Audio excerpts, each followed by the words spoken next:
resultado foi o seguinte: uma inflação de 22% em junho. Dia finalmente mais calmo no mercado financeiro. A expectativa de inflação pela primeira vez essa semana não... 0,5% de inflação. O feijão aumentou 2.000%. A elevação dos preços está sendo causada apenas... Chega a 76,4%. Olha o cruzamento para Romário! Em que ano você foi expulso? 74, na época do Geisel. E foi pra onde? Nova York, encontrei com John Lennon. Carnaval 89, aqui do camarote do Faustão. Hoje não, meu amor, que eu tô com muita dor de cabeça, né? Isso é culpa dessa inflação descontrolada que não deixa o trabalhador dormir sossegado. Naquele ano, o problema do Brasil era a hiperinflação. Ela desvalorizava a moeda e diminuía o poder de compra do brasileiro. Há 2 meses, o pacote de 1 quilo de feijão preto estava custando 156 cruzados. Hoje, esse mesmo pacote de feijão está custando 312 cruzados. Os salários eram semanais e as pessoas corriam para o mercado assim que fossem pagas, pois se comprassem pela manhã, poderiam levar mais mercadorias do que se comprassem à noite. Era um caos econômico e a população achava que escolher um presidente novo ia resolver o problema. Ergue o braço! Final! Criação de uma nova moeda, o cruzado. Congelamento total de preços, tarifas e serviços.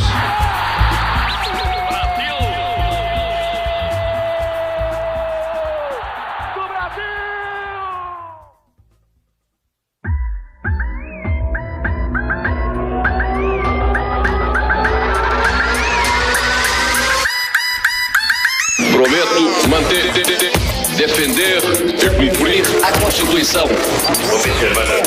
Promover o bem geral. E sustentar a integridade e a independência do Brasil.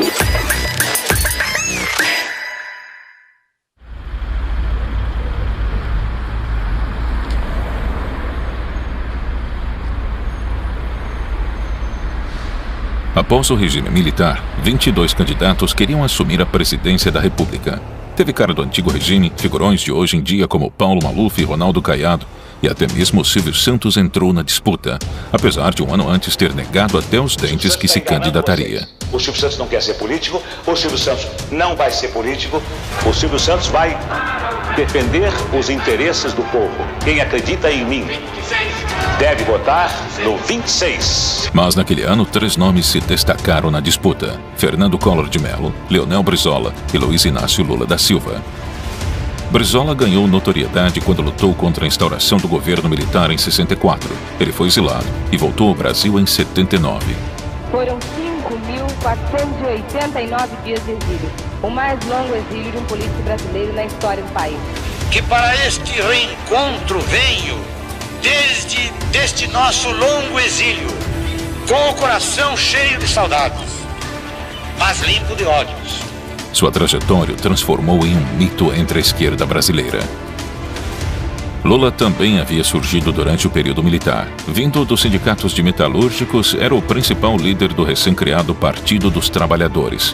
A legenda reunia integrantes da esquerda armada, sindicalistas, artistas, intelectuais da USP e até figuras religiosas. Que a forma mais eficaz de distribuir renda é aumentando o poder aquisitivo da classe trabalhadora. Porém, a defesa que Lula fazia dos trabalhadores era contraditória. O próprio Lula não havia trabalhado por muito tempo. Ele havia exercido mais a função política de sindicalista do que a profissional de torneiro mecânico. Ô Lula, se você for eleito presidente da República, o que você pretende mudar de concreto no nosso país? Olha, primeiro que nós vamos mudar de concreto, nós vamos provar que você pode tranquilamente colocar corrupto na cadeia. A similaridade das histórias fez Lula e Brizola rivalizarem pela mesma vaga no segundo turno. Lula dizia que Brizola era um desequilibrado emocional e Brizola dizia que Lula era inexperiente demais para governar. Isso me distancia léguas desse cidadão e me faz desconfiar muito dele. O Lula é a espuma da história. O Lula está dentro do sistema. Porque há uma diferença ideológica entre nós. Será muito mais fácil derrotar ao Lula no segundo turno do que qualquer um de nós. Ainda tem o agravante, o Lula, que não gosta de trabalhar. Apesar disso, eles competiam pelo mesmo eleitorado, devido às suas agendas revolucionárias. Lula não estava muito preocupado com a hiperinflação, mas dizia aos 4 cantos do país que a dívida externa impedia que o dinheiro dos trabalhadores ficasse no Brasil. E teríamos como medida básica, primeiro, tentar suspender o pagamento da dívida externa para ver se tira o país do sufoco que ele se encontra. E eu acho que fazendo isso nós iríamos terminar a inflação nesse país a curto espaço de tempo. Quem ganha com a inflação é quem tem muito capital. Brizola entendia a inflação como parte de um sistema econômico. Para ele, falsificar dinheiro novo sempre que o dinheiro acabasse fazia parte de uma boa administração. A inflação faz parte desse modelo econômico desses últimos 40 e poucos anos. Defendia a reforma agrária e distribuição de renda e muito Estado para conseguir tudo isso.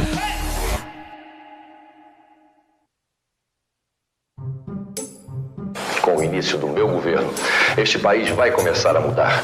As instituições voltarão a ser sérias e respeitadas. Vamos restabelecer a credibilidade e a confiança nos partidos e nos homens públicos. O Brasil vai voltar a crescer e o brasileiro vai ter de novo orgulho do seu país. Collor cultivava uma persona midiática. Jovem e com um discurso assertivo, se apresentava sempre com confiança. Era performático como um ator. Este é o símbolo da nossa fé. A mesma fé que me faz acreditar que poderemos juntos construir um futuro melhor para todos os brasileiros. Prometia acabar com os privilégios dos funcionários públicos e dos políticos, e assim ficou conhecido como caçador de marajás. Além do discurso econômico inovador, Collor criticava a falta de competência de José Sarney, o então presidente que não havia resolvido a inflação. O senhor sempre foi um político de segunda classe. O senhor nunca teve uma atitude de coragem. De quebra, ainda tinha uma promessa ambiental: preservar o Pantanal e a floresta amazônica. Collor arrancou na frente da campanha política. Sua família possuía um império midiático em Alagoas e apareceu muito mais e muito antes que os outros candidatos na mídia. Nem precisou participar dos primeiros debates. Sua vaga no segundo turno era certa. Se a eleição fosse hoje, os resultados seriam esses. Luiz Inácio Lula da Silva, do PT, seria o terceiro, com 11%. Leonel Brizola, do PDT, ficaria em segundo, com 16%. E Fernando Collor de Mello, do PRN, seria o primeiro, com 31% pelos números do Ibope.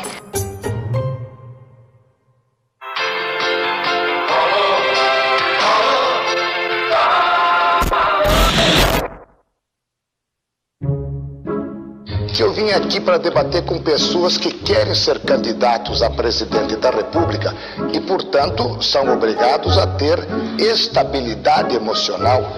Quem é desequilibrado não pode ser candidato a presidente da República. Então, o que eu peço, eu faço um apelo. Nós estamos com 10, 12, 15 milhões de pessoas nos ouvindo. Não me dá uma parte, dá licença uma parte. Não lhe dou uma parte porque eu tenho 11 minutos, não lhe dou a parte. Não lhe dou a parte. Não pode dar a parte. Não lhe dou a parte porque ele é anti-mental. Não lhe dou a parte. Não lhe dou a parte. Nunca houve um primeiro turno tão turbulento. Mais de 20 candidatos, diversidade de propostas, participação da mídia, ascensões e quedas constantes nas intenções de voto. A dinâmica da corrida eleitoral foi única e inédita. Os debates eram livres e com poucas regras. Porque eu ganho meu dinheiro realmente gerando... Caiado, terminou o seu prazo. Eu sou filhote da ditadura, não, senhor. Não lhe dou a parte. O senhor tenha respeito. Eu acho que é importante o telespectador saber por que o Maluf é competente. Ele é competente porque compete muito bem. Terminando meu prazo, eu quero complementar. Não, terminou mesmo, Caiado. Espera um pouquinho só. Silvio Santos vai estar comigo trabalhando. Eu trabalhando comigo na demagogia. Puxando o saco de seu Silvio Santos aqui na televisão. Doutor Brizola, venha te interromper. Com licença. Fazendo restrições que reivindicam terra. O senhor me dá licença? O seu minuto de réplica. Passou 15 anos no estrangeiro, não aprendeu nada. E o pior é que não esqueceu nada. Isso que é o pior. Intervalo, por favor. Intervalo.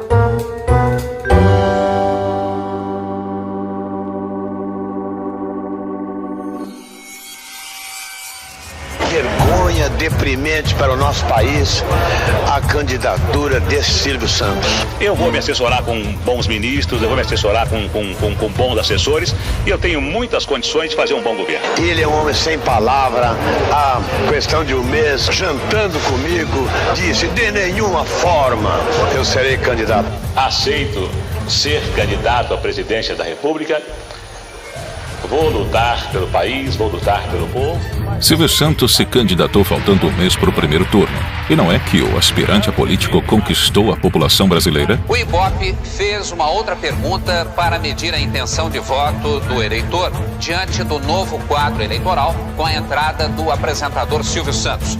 Silvio Santos surge em segundo lugar com 18%. E Collor permanece na liderança. Trata-se de um cínico, jamais poderia andar utilizando os canais em benefício próprio. Eu acho que o salário mínimo no Brasil é uma coisa ridícula. Quem trabalha 8 horas por dia, no final do mês tem que receber um salário mínimo que seja o suficiente para sustentar a esposa e 2 filhos. Enfim, eu estou sabendo que nada disso vai sair na televisão do senhor Silvio Santos. Dele que veja essa gravação, pode saber que o meu conceito que faço da conduta dele é este, exatamente o que estou dizendo aqui. Mas Silvio Santos não durou muito tempo na disputa. Alegando que o apresentador não cumpriu o regulamento eleitoral, Brizola fez uma manobra para caçar a candidatura do homem do baú. O candidato do PDT, Leonel Brizola, anuncia no Rio que vai pedir a impugnação da candidatura do empresário Silvio Santos. No pedido, o PDT argumenta que o empresário é dono de uma rede de televisão. Ele está exercendo a direção daquele império, daquele complexo, e a lei é clara. Ele não se desincompatibilizou. Silvio ficou irritado quando lhe perguntaram se era verdade que o ministro Oscar Dias Correia iria pressionar os juízes do Tribunal Superior Eleitoral para não impugnarem a candidatura dele. Nós somos brasileiros tentando fazer com que esse país progrida e ainda no meio de nós, brasileiros de nível universitário como vocês são, há piadas como essa a respeito da justiça. Aqui no bairro do Morumbi, na frente da casa do empresário Silvio Santos, aumentou a tensão nos últimos 10 minutos quando se ficou sabendo que o 4º juiz do Tribunal Superior Eleitoral também votou, como os 3 anteriores, pela impugnação da candidatura. Menos um candidato na roda foi um alívio para seus adversários. Eu acho que foi correta a decisão do tribunal porque moralizou o processo eleitoral. Com Collor garantido no segundo turno, a disputa se concentrou em Lula e Brizola, que brigaram até o último dia pela vaga.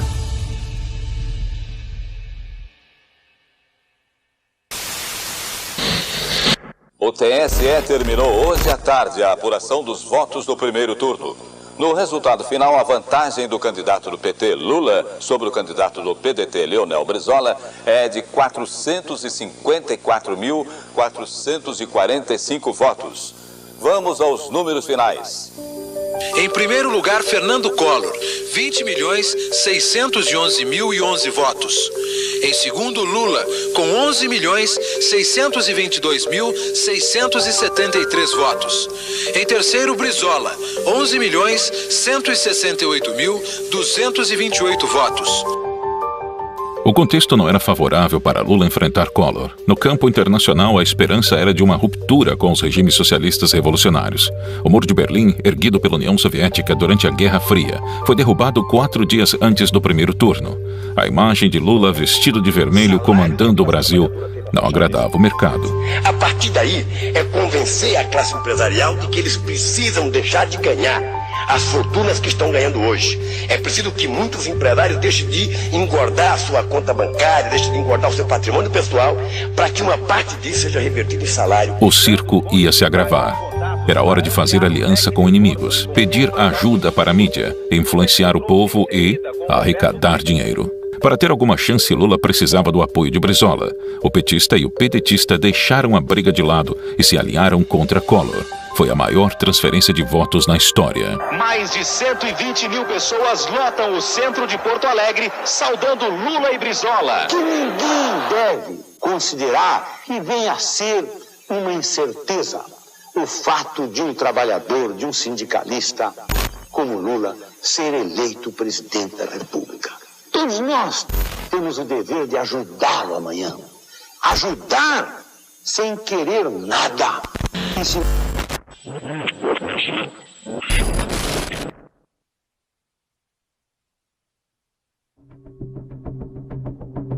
O Ronaldo Caiado, que também foi candidato presidencial no primeiro turno, denunciou a campanha de Lula.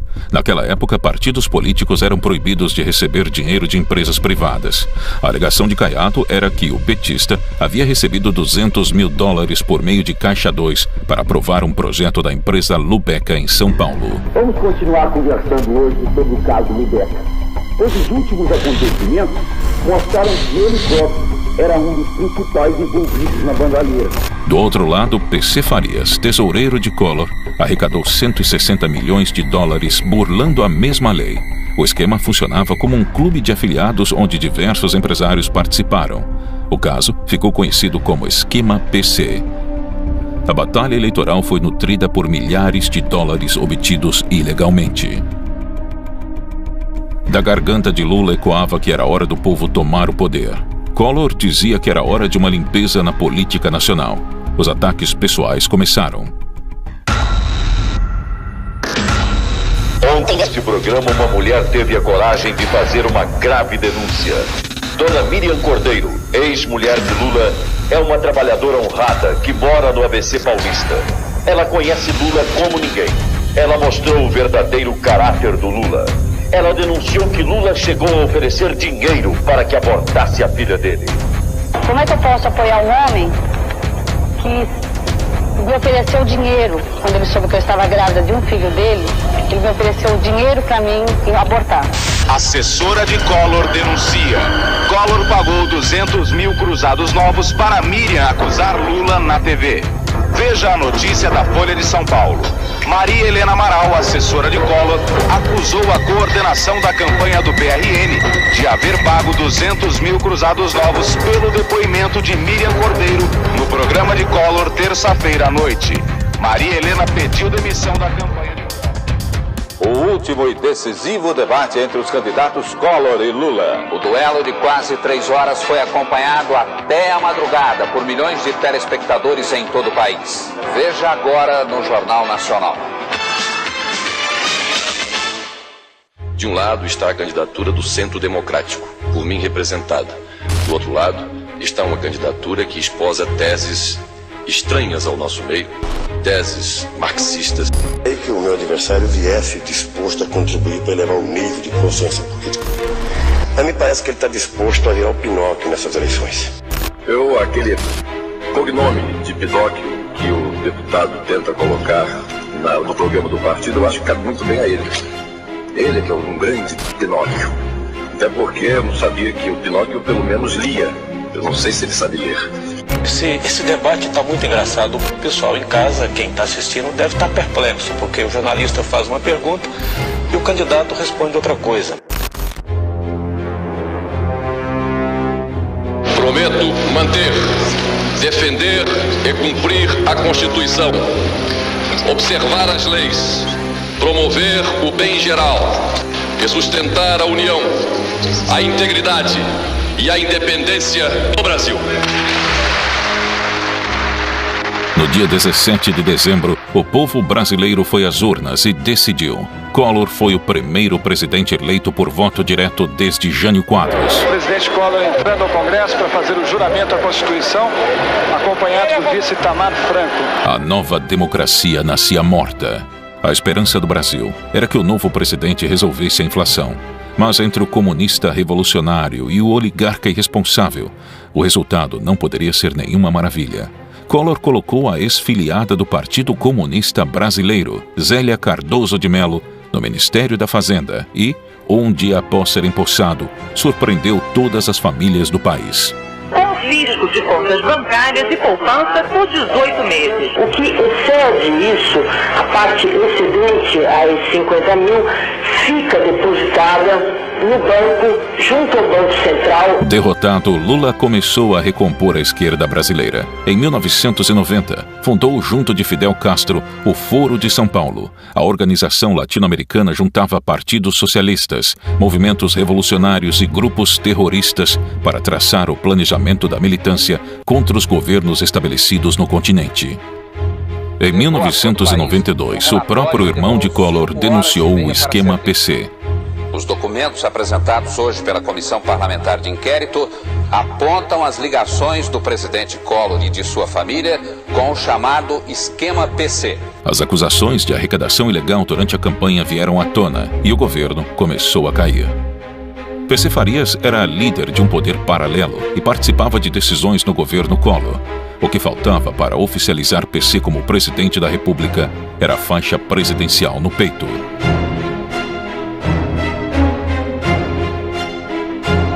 A oposição aproveitou a brecha e partiu para a derrubada de Collor. O movimento pró-impeachment está crescendo muito e nós achamos que nós vamos ter uma maioria de 2/3 aqui no Congresso Nacional. No dia 1º de outubro de 1992, o Senado iniciou o processo de impeachment. Mas, durante o julgamento, Collor assinou a sua renúncia para não perder seus direitos políticos. A partir deste momento, Fernando Collor é presidente afastado e assume o vice-presidente da República, Itamar Franco. Em 1996, PC Farias e sua namorada foram mortos a tiros na casa do empresário. Até hoje não se sabe quem foi o mandante do assassinato da peça central do esquema de corrupção que derrubou Collor. O primeiro presidente eleito por voto direto depois de 29 anos. Foi também o primeiro presidente latino-americano a sofrer impeachment.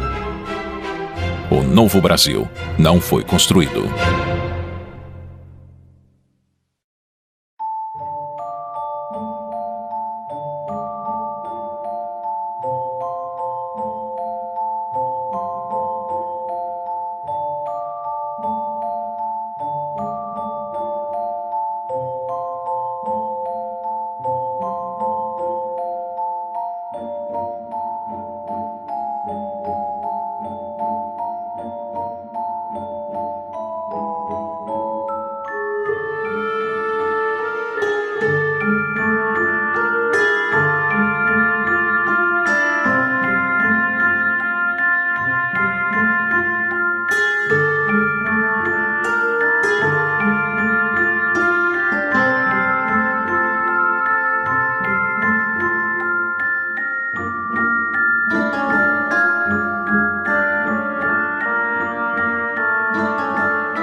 Com o início do meu governo, este país vai começar a mudar. As instituições voltarão a ser sérias e respeitadas. Vamos restabelecer a credibilidade e a confiança nos partidos e nos homens públicos. O Brasil vai voltar a crescer e o brasileiro vai ter de novo orgulho do seu país.